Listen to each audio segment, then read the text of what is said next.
नमस्कार मित्रों, मैं एस्ट्रोलॉजर दिव्यांश आप सभी का स्वागत करता हूं, वेलकम करता हूं, इस्तकबाल करता हूं अपने इस नए यूट्यूब चैनल डीएसआर एस्ट्रोलॉजी में। आज आप सभी के समक्ष उपस्थित हुआ हूं एक नया विषय लेकर। वैसे तो आकाश में 9 ग्रह हैं: सूर्य, बुध, मंगल, चंद्रमा, शनि, शुक्र, बृहस्पति, राहु और केतु। परंतु इन सभी ग्रहों में से सूर्य को राजा का पद प्राप्त है, सूर्य को ही राजा मानते हैं। आज इस वीडियो में हम सूर्य के विषय में ही चर्चा करेंगे और जानेंगे विस्तार से कि सूर्य आपके जीवन पर ज्योतिष के अनुसार क्या प्रभाव डालते हैं। मित्रों, सामान्यतः सूर्य के विषय में सभी को ज्ञान है, सभी ने बचपन से सूर्य को देखा है, जाना है और पढ़ते भी आए हैं कि पृथ्वी पर जितना भी जीवन है, जितने भी जीव जंतु हैं, वनस्पति हैं, वो सब सूर्य के कारण ही हैं। पृथ्वी व चंद्रमा और पूरा सौरमंडल सूर्य से ही प्रकाशित होता है, चमक लेता है व ऊर्जा लेता है। जिस प्रकार पृथ्वी सूर्य की परिक्रमा करती है, बाकी सारे ग्रह भी सूर्य की परिक्रमा करते हैं। ये सब बातें तो सभी को पता हैं। प्राचीन काल से भी बहुत से प्रमाण और तथ्य सूर्य की उपासना के हमें प्राप्त होते हैं। प्राचीन सभ्यताओं ने भी सूर्य की उपासना के लिए कई मंदिर मठों का निर्माण करवाया था, जिनमें से कई आज भी मौजूद हैं। भारतीय संस्कृति में तो सूर्य देव की उपासना का आज भी विशेष स्थान है। तो जैसा कि मैंने कहा मित्रों, ज्योतिष शास्त्र में सूर्य देव को ग्रहपति यानी समस्त ग्रहों का राजा, पूरे सौरमंडल का राजा माना गया है। उन्हें राजा की पदवी प्राप्त है। ज्योतिष के अनुसार सूर्य 3 नक्षत्रों का स्वामी होता है: कृतिका, उत्तर फाल्गुनी और उत्तराषाढ़। यदि किसी जातक का जन्मकालीन चंद्रमा इन 3 नक्षत्रों पर आता है तो उस जातक को जन्म से ही भोग्य दशा सूर्य की प्राप्त होती है, यानी कि जन्म से वो महादशा सूर्य की प्राप्त करता है। सूर्य की महादशा 6 वर्ष की होती है। सूर्य की स्वराशि सिंह लियो है। सूर्य सिंह राशि पर 0 अंशों से लेकर 20 अंशों तक अपने मूल त्रिकोण पर होते हैं, यानी कि 0 डिग्री से लेकर 20 डिग्री तक सन लियो पर अपने मूल त्रिकोण पर होता है। मेष राशि सूर्य का पॉइंट ऑफ एक्सल्टेशन होता है। 10 डिग्री पर वो अपने उच्चतम पॉइंट पर होते हैं, उसके बाद वो नीचे आना शुरू हो जाते हैं। और तुला राशि पर 10 डिग्री पर एकदम नीचतम पॉइंट पर होते हैं और उसके बाद वो ऊपर आना शुरू हो जाते हैं। सूर्य की नैसर्गिक दृष्टि 7वीं होती है। ये जिस भी भाव पर बैठते हैं मित्रों, उससे 7वें नंबर की राशि पे, उससे सप्तम राशि पे अपने 180 डिग्री सामने दृष्टि देते हैं। सूर्य की दृष्टि हमेशा सप्तम होती है। उदाहरण के तौर पर यदि ये मेष राशि पर अपनी उच्च राशि पर विराजमान है तो ये तुला राशि को दृष्टि देंगे। ज्योतिष शास्त्र के अनुसार सूर्य को 12 राशियों में गोचर करने में 1 वर्ष का 12 महीनों का समय लगता है। वह ये एक राशि पर 1 महीने तक विराजमान रहते हैं। मंगल, चंद्रमा और बृहस्पति सूर्य के मित्र ग्रह हैं। बुध से सूर्य सम व्यवहार रखता है। शनि, शुक्र, राहु और केतु ये सूर्य के शत्रु ग्रह माने जाते हैं। सूर्य को ज्योतिष में नैसर्गिक क्रूर ग्रह माना जाता है, यानी कि ये नेचुरल क्रूर भी है। और सूर्य को ज्योतिष में सर्वाधिक बली ग्रह भी माना जाता है। इसका नैसर्गिक बल सबसे अधिक होता है। यदि जन्मकालीन चंद्रमा से सूर्य उपचय स्थानों पर यानी तीसरे, छठे, 10वें या 11वें भाव पर गोचर करते हैं तो ये शुभ फल प्रदान करते हैं। बाकी समस्त भावों पर इनकी शुभता में कमी रहती है। सूर्य पृथ्वी से लगभग 15 करोड़ किलोमीटर दूर हैं और इसी दूरी के चलते सूर्य के प्रकाश को पृथ्वी पर आने में लगभग 8.25 मिनट का समय लग जाता है। सूर्य पृथ्वी से 13 लाख गुना बड़े हैं और इनकी सतह का औसत तापमान टेम्परेचर लगभग 5,500 डिग्री सेल्सियस तक होता है। सूर्य को बहुत से विभिन्न नामों से भी जाना जाता है, जैसे कि दिनकर, दिवाकर, प्रभाकर, मार्तंड, रवि, आदित्य इत्यादि। सूर्य का रत्न माणिक है, रूबी। और सूर्य ग्रीष्म ऋतु और पूर्व दिशा का स्वामी होता है। महर्षि पाराशर ने सूर्य को सर्वात्मा भी कहा है, यानी कि सूर्य ही सबकी आत्मा है। सन इज सोल ऑफ ऑल, इसीलिए सूर्य आत्मा कारक ग्रह भी है। सूर्य को आत्मा का, पिता का, पुत्र का, पिता पुत्र के मध्य संबंधों का, शक्ति का, ऊर्जा का, अहम का, यश व कीर्ति का, स्वाभिमान का, पराक्रम का कारक माना जाता है। सूर्य को समस्त उच्च पदों का, जैसे मंत्री, प्रधानमंत्री, राजा, उच्च अधिकारी, शासन व सरकार का कारक माना जाता है। राजनीति का भी कारक माना जाता है। सूर्य मान सम्मान का, स्वर्ण का, सोने का, गेहूं का, औषधियों का, दवाइयों का भी कारक होता है। हमारे शरीर में सूर्य बाईं आंख यानी कि राइट आई का, हमारी हड्डियों का, हमारे उदर का, हमारे हृदय का कारक ग्रह है। मित्रों, सूर्य प्रकाश है, रोशनी है। सूर्य ही व्यक्ति के व्यक्तित्व को तेजोमयी बनाते हैं। वह व्यक्ति को आत्मविश्वास और सेल्फ कॉन्फिडेंस प्रदान करते हैं।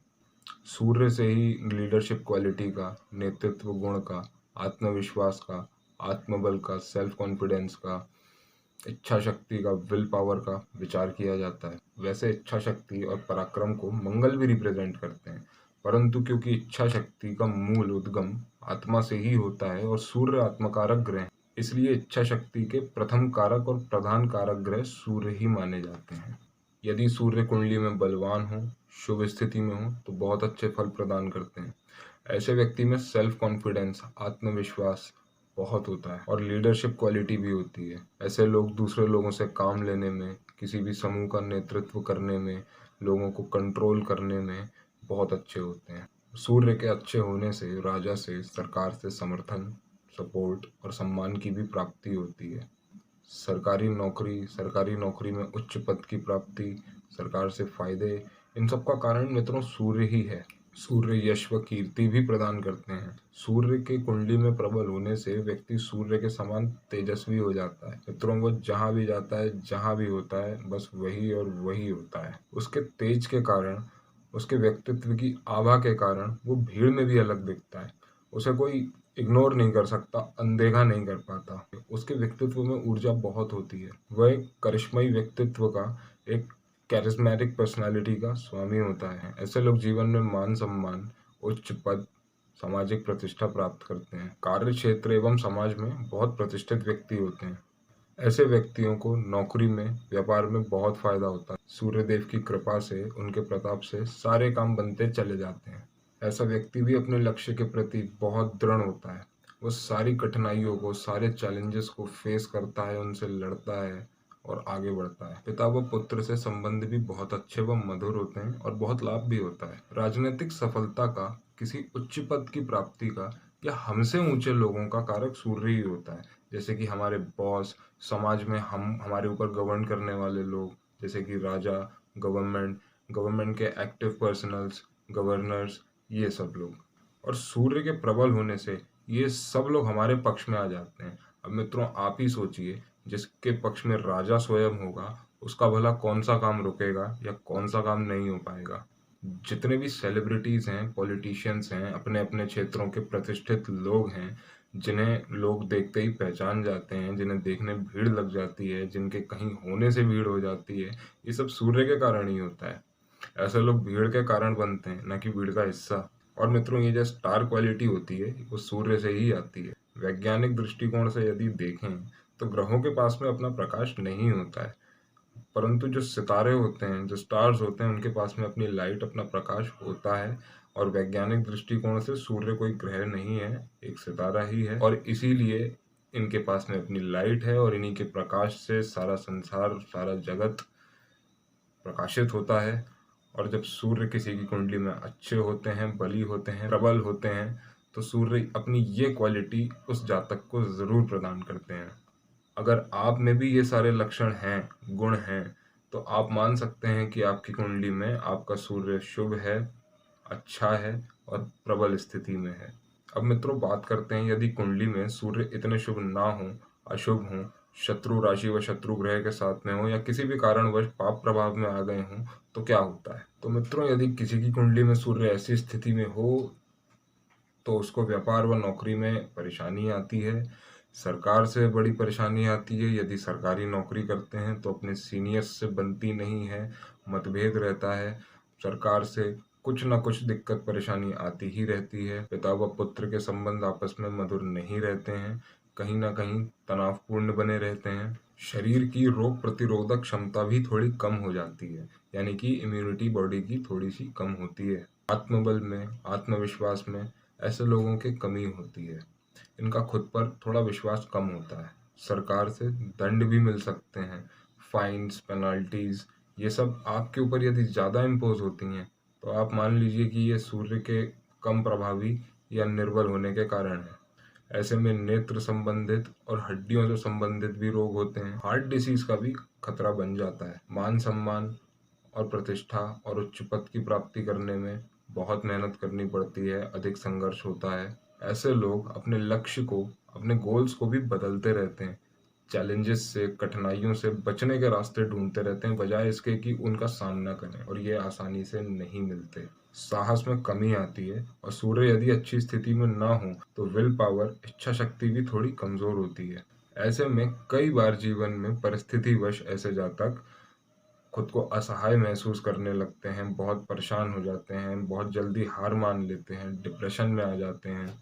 इनका कारण सिर्फ निर्बली सूर्य है। मित्रों, इसके ठीक विपरीत जिनकी कुंडली में सूर्य बली होंगे, ऐसा व्यक्ति कभी भी चैलेंजेस से, कठिनाइयों से घबराएगा नहीं, डरेगा नहीं, हमेशा उनका सामना करेगा, और तब तक करेगा जब तक कि उनको ओवरकम नहीं कर लेता। ऐसे व्यक्ति कभी भी हार नहीं मानते, साहसी होते हैं, स्वाभिमानी भी होते हैं, और सूर्य के प्रभाव से आशावादी भी होगा। तो किसी भी स्थिति में होगा, वहां से भी वो उम्मीद और पॉजिटिविटी ढूंढकर आगे बढ़ेगा जरूर, और डिप्रेशन की स्थिति में नहीं जाएगा। यदि किसी को ऐसी परेशानियां आती हैं तो उनको सूर्य को बल प्रदान करना चाहिए, अपने कुंडली के सूर्य को मजबूत करना चाहिए। इसका सबसे सरल उपाय होता है कि अपने पिताजी का आशीर्वाद लें, उनको खुश रखें, और कभी भी उनसे दुर्व्यवहार या उनका अनादर ना करें। सरकार या शासन से किसी भी प्रकार का धोखा ना करें। यदि आप टैक्स पेयर हैं, टैक्स भरने की श्रेणी में आते हैं किसी भी माध्यम से, भले इनकम टैक्स हो या जीएसटी हो या कोई भी ड्यूटी हो, तो किसी भी तरीके की टैक्स की चोरी ना करें। यदि आप शासन के टैक्स की चोरी करते हैं तो इससे भी सूर्य खराब हो जाते हैं। सूर्य देव को प्रातः काल प्रतिदिन तांबे के पात्र में जल से अर्घ्य दें, और यदि उपलब्ध हो तो उस जल में गुड़, लाल फूल और लाल चंदन भी डालें। तो मित्रों, ये थी ज्योतिष में सूर्य की बात। उम्मीद करता हूँ आप सभी को वीडियो पसंद आई होगी और सभी का ज्ञानवर्धन हुआ होगा। मैं आप सभी के समक्ष ज्योतिष संबंधी विषयों पर अलग अलग वीडियो लेके आता रहूंगा। यदि आपको पसंद आए तो अपना समर्थन हमें लाइक और सब्सक्राइब करके जरूर दीजिए। धन्यवाद। नमस्कार।